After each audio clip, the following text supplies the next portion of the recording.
Hello, friends and colleagues. As the new year begins, we reflect on key developments from the end of 2026.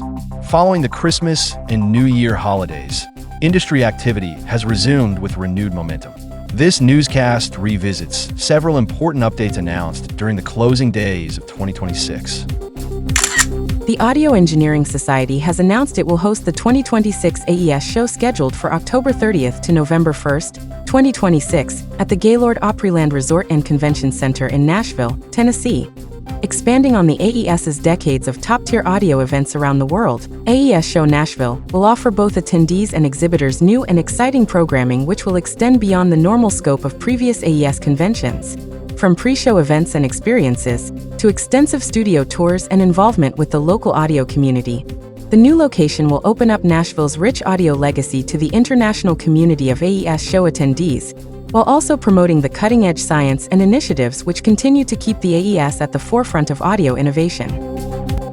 The Academy of Motion Picture Arts and Sciences and YouTube have signed a multi-year deal that will give YouTube the exclusive global rights to the Oscars, beginning in 2029 with the 101st Oscars ceremony and running through 2033. The Academy reported that the Oscars, including red carpet coverage, behind-the-scenes content, Governor's Ball access, and more, will be available live and for free to over 2 billion viewers around the world on YouTube and to YouTube TV subscribers in the United States. NEP Europe has appointed David Rees as the new managing director of NEP Connect. Rees will join the senior leadership team in March. Over more than 2 decades in the industry, Rees has collaborated with some of the world's biggest sports organizations, including Serie A, the Bundesliga, UEFA, the J-League, Premiership Rugby, and EPCR. In his most recent role, Rees served as head of outside broadcast for DAZN, leading on host broadcast strategy for the company's expansion into emerging markets. Succeeding interim MD, Vince Russell, he will report to NEP Europe's EVP, Arjan van Westerlo.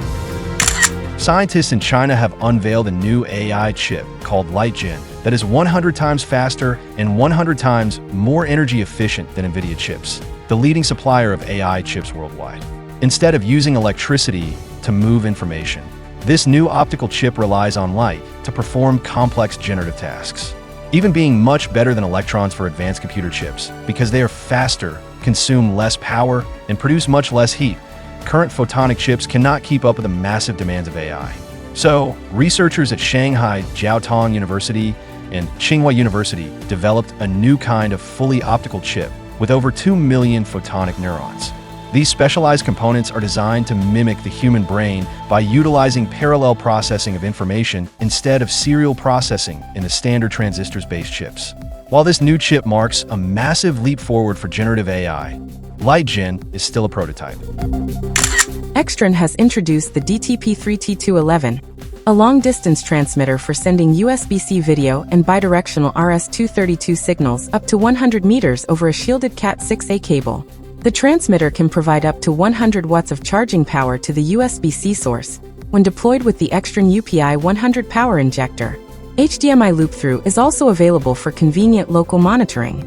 The transmitter supports video resolutions up to 4K 60 frames per second at 444 color sampling, EDID minder, and HDCP 2.3. For maximum image quality and minimal latency, all supported video resolutions are transported without compression. The compact enclosure size and remote power capability make the DTP3T211 ideal for discrete placement in lecterns, beneath tables, or wherever needed to meet application requirements. ToolsOnAir has unveiled Playout Pro 2025.4, the latest update for its Mac OS-based professional Playout family. The new release removes the previous restriction requiring the live input and output device to be the same.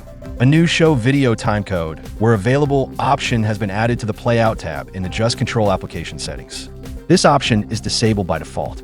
2 color space options are now available for an RGBA format, RGBA and straight RGBA.